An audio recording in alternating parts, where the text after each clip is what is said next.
Hi guys, this is a tutorial on how to use the mod Create Hypertubes. The link to this mod will be in the description, and let's get started.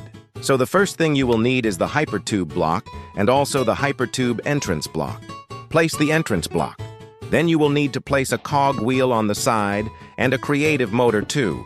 Then start building your hypertube. I'm gonna build a pretty long hypertube, so watch this time lapse.